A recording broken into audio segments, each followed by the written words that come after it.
So yesterday, our church was continuing our exploration, our study of First Peter.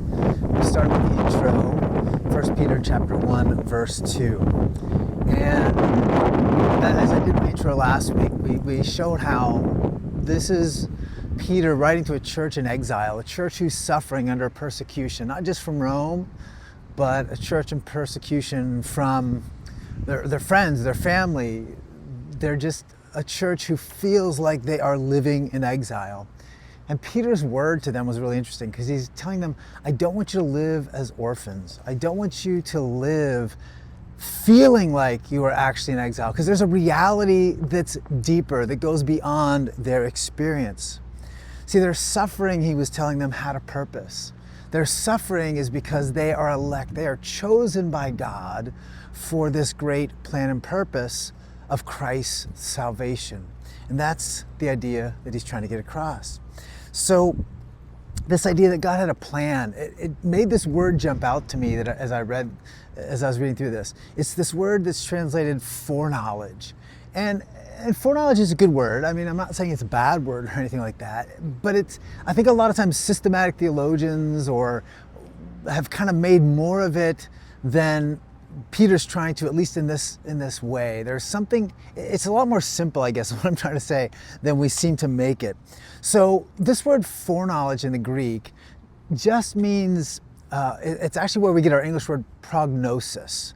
So think about a doctor, right? You go to the doctor, you're not feeling well. First he gives you a diagnosis.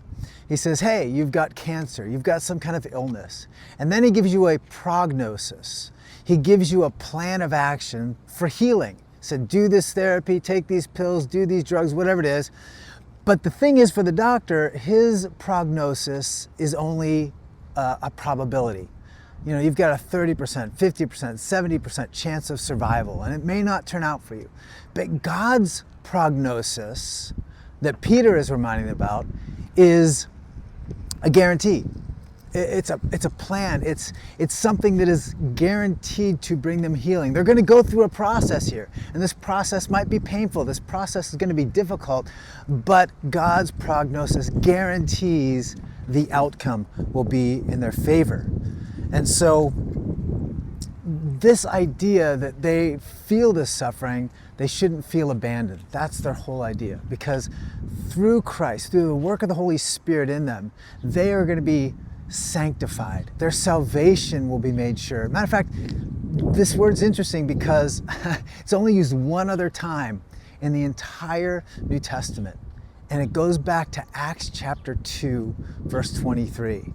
And Peter uses this word when he's giving his speech on the day of Pentecost.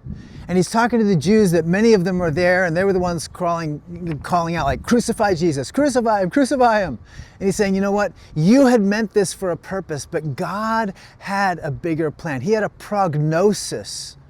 He had a plan from the foundation of the world. And so you're not in charge of this destiny. It wasn't like this human-controlled event. This is a God-controlled event. It was a part of his plan, a part of his purpose. So Christ suffered and died so that we might have life. And here again, Peter using it decades later, reminding the church that you are the same part of the same plan, right? You are part of God's prognosis for salvation and sanctification and redemption of the lost who are just desperately in need of this hope of Jesus Christ. And so for me, I guess my big takeaway is that I want to live boldly. I don't want to live in fear of what the world can say, what the world can do to me, whatever they conspire against me to do. I want to live for Christ in a way that I'm not afraid of those risks, because I know that God's plan and purpose for me is greater than those potential sufferings. And I guess I'd hope that that would inspire you this week in some way. Maybe God is calling you to something very specific. Maybe he has challenged you in some way to step out boldly for him. I don't know what that looks like, but I want you to know that your life is a part of God's prognosis.